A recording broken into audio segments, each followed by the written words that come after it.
آدھی ڈشیں وہ ہوتی ہیں جس کو کوئی ہاتھ بھی نہیں لگا، وہ کھانا کدھر جائے گا؟ ضائع ہوگا۔ کھانے میں فضول خرچی یہ بھی ہے کہ آپ بے وقت کھاتے جائیں، جب بھی دل کیا کوئی چیز منگوائی کھا لی، اس کے ساتھ آپ بھی تنگ ہوں گے، آپ کا جسم بھی تنگ ہوگا۔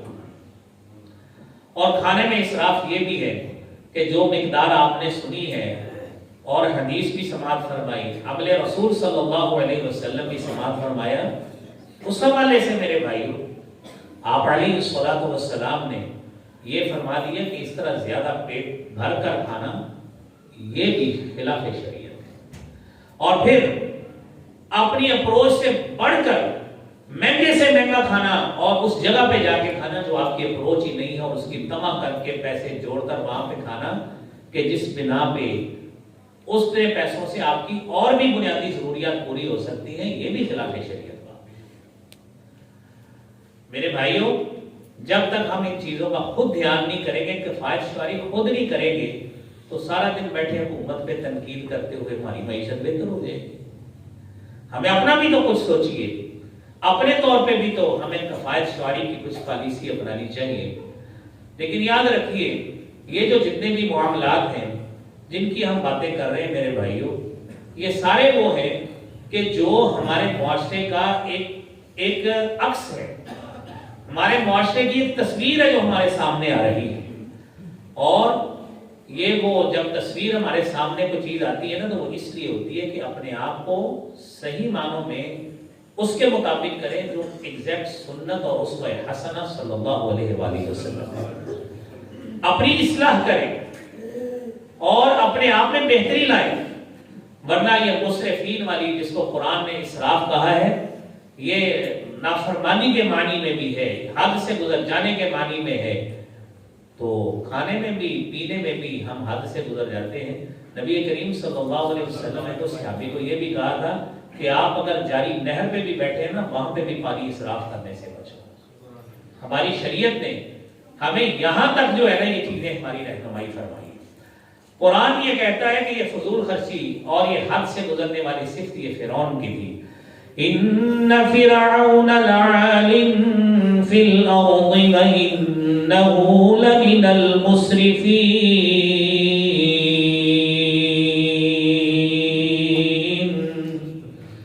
فرعون جو تھا وہ زمین میں بڑا غالب تھا، اس کے پاس قوت تھی، طاقت تھی، اختیار کا نشہ تھا۔ وَإِنَّهُ لَمِنَ الْمُسْرِفِينَ، وہ بھی انہی مسرفین میں سے تھا۔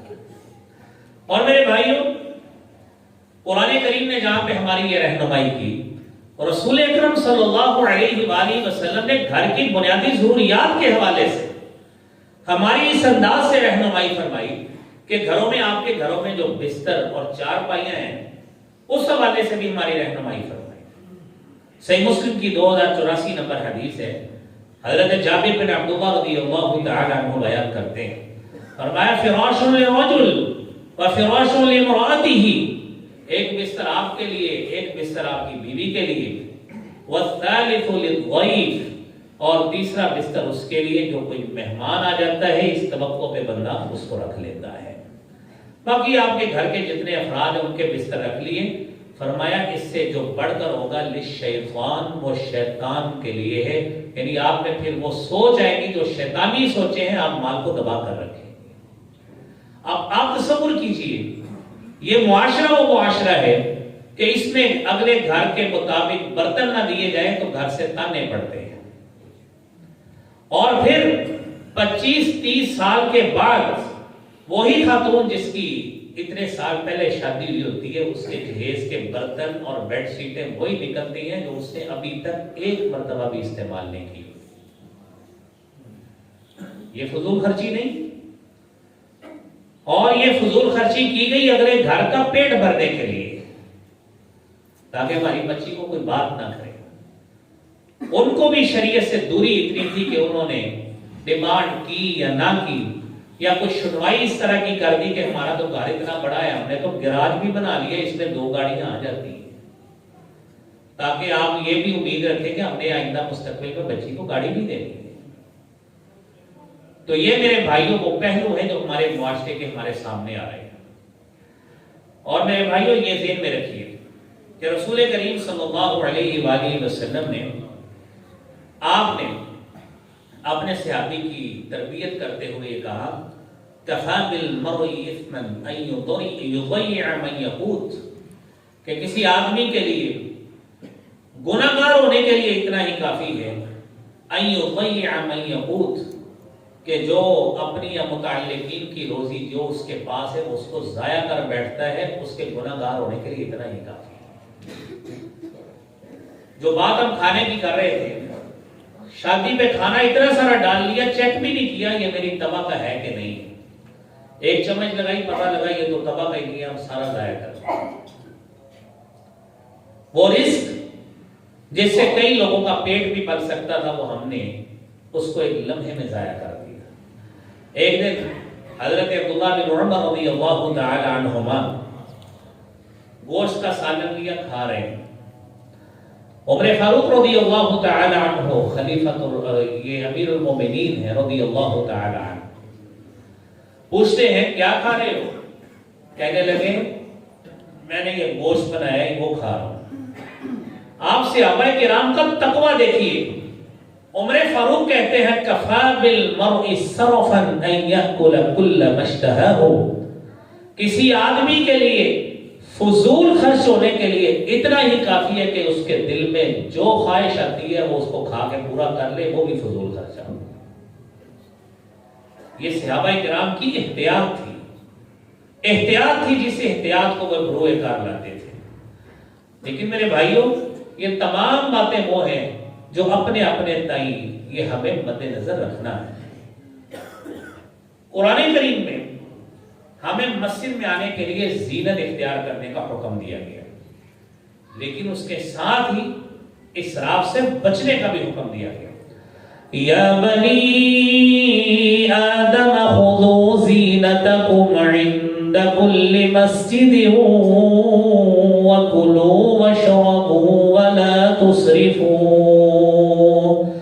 انہ لا يحب المسرفین۔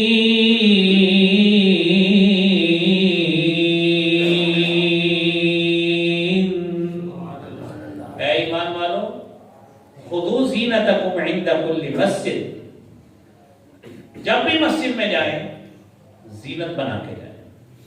ایسے کپڑے مت پہنو جو آپ نہ گلی محلے بازار میں نہ سسرال کے وقت جانے کے لیے پہنتے ہو، وہ پہن کے مسجد میں آ جاتے ہیں۔ خذوا زینتکم، زینت بنائیں، اللہ کے پاس آ رہے۔ ہم نے اللہ کو اتنا ہلکا سمجھ لیا ہے کہ جو پھٹے پرانے کپڑے ہم نے وہ صبح فجر کی نماز میں پہن کے آنے ہوتے ہیں، اور جب اپنے کام پہ نکلتے ہیں تو کس طرح تیار ہو کے جاتے ہیں۔ یہ ساری چیزیں وہ ہیں جو ہمارے سامنے ہیں۔ ساتھ کہاں کھائیں بھی پیئیں بھی، لیکن اسراف مت کیجئے، کیونکہ اللہ اسراف کرنے والوں کو پسند نہیں کرتے۔ سیدنا تمیم داری رضی اللہ تعالی عنہ بیان کرتے ہیں، صحیح بخاری کی 1477 نمبر حدیث ہے، نبی کریم صلی اللہ علیہ وآلہ وسلم نے اس حدیث میں 6 چیزیں بیان کی۔ فرمایا ان اللہ حرم علیکم عقوق الامہات ووعد البنات ومنع الوہات، اللہ نے تمہارے اوپر ماؤں کی نافرمانی کو حرام کر دیا۔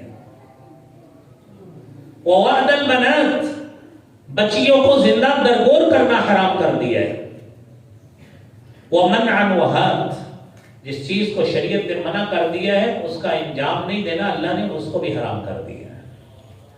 وَكَرِهَ لَكُمْ قِيلَ وَقَالَ وَكَثْرَةَ السُّؤَالِ وَإِضَاعَةَ الْمَالِ، اور اللہ رب العالمین نے تمہارا فضول بولنا اور کثرت سوال کرنا اور مال کو ضائع کرنا تمہارے لیے انتہائی ناپسند جانا ہے۔ قرآن بھی یہی کہتا ہے انہ لا یحب المسرفین، کہ اللہ تعالیٰ تمہاری سعادت کو پسند ہی نہیں کرتے۔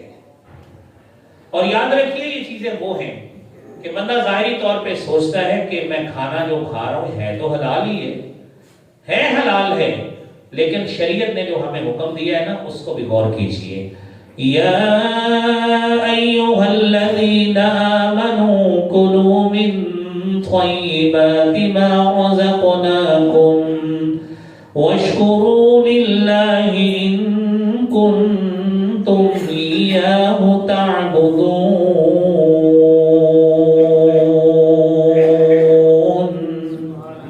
اے ایمان والو، کھاؤ ان پاکیزہ چیزوں سے جو ہم نے تم کو دی۔ قرآن کریم میں تقریباً 14 آیتیں ہیں۔ حلال کھاؤ، پاکیزہ کھاؤ، حلال کھاؤ، طیب کھاؤ، جو آپ کے نفس کو اچھا لگتا ہے، ما تطیب بہ النفس، جو کھانے کو دل کرتا ہے وہ چیزیں کھائیں۔ ایسے پیٹ بھرنے کے لیے یہ ساری چیزیں اسراف کے زمرے میں آئیں گی، جو بعد میں آپ کے جسم کی بڑھوتری کا اور غذائیت کا سبب نہیں بن سکتی۔ میرے محترم بھائیوں، اگر حکومتی سطح پر حکومت اپنے طور پر کفایت کاری کی پالیسی کا اعلان کرے تو ہم دعا گو ہیں کہ اللہ تعالیٰ ان کو اس پہ عمل کرنے کی توفیق دے، اور ساتھ اپنی بھی ہم تربیت کریں کہ جو کام ہم کر سکتے ہیں کہ نمود و نمائش کی بجائے معاملات کو سادگی سے انجام دینے کی کوشش کریں۔ یہ پہلا سٹیپ۔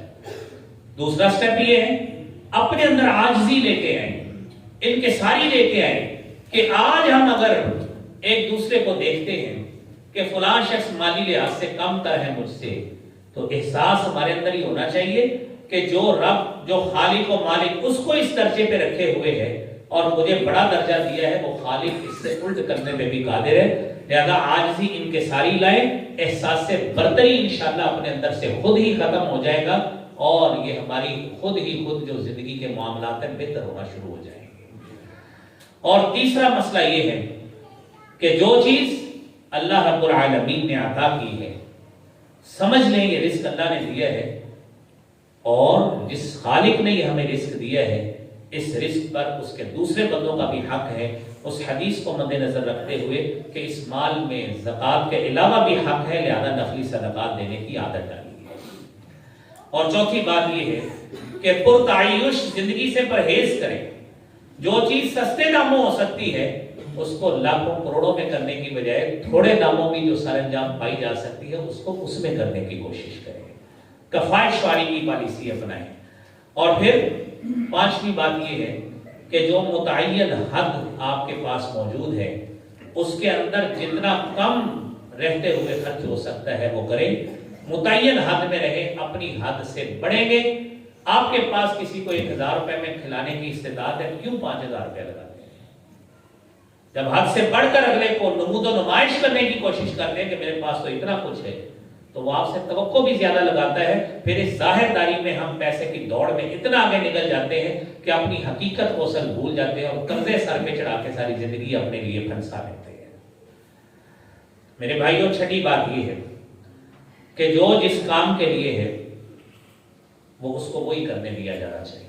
یہ غذا ہے نا، غذا یہ پیٹ میں ڈالنے کے لیے، اس کو ڈسٹ بنس کی زینت مت بنائیے کہ کھانا آپ نے اتنا پلیٹ بھر لی، 2 لقمے لیے باقی چھوڑ دیا۔ اب ہوٹل والے جتنے بھی ہیں وہ اس کو ضائع ہی کریں گے۔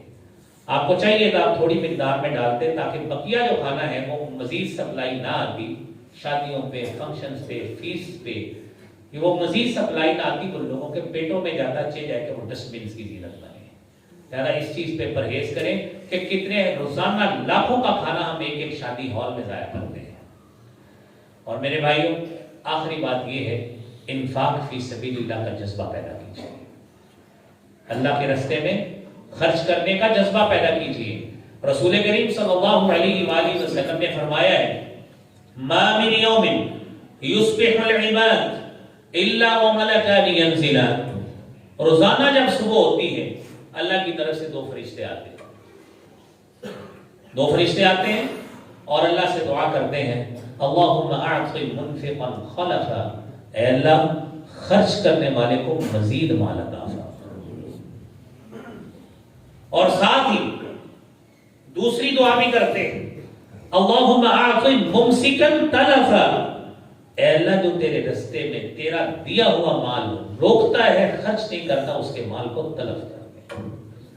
اب میرے بھائیوں، ہم اللہ سے دعا بھی کرتے ہیں کہ اللہ کریم ہم سب کو فرشتوں کی دعائیں دینے والا بنا، اللہ کریم ہمارے اندر اعتدال کی طبیعت اور اعتدال کی پالیسی اور کفایت شواری کی پالیسی اپنانے کی توفیق عطا فرما۔ وآخر دعوانا الحمدللہ رب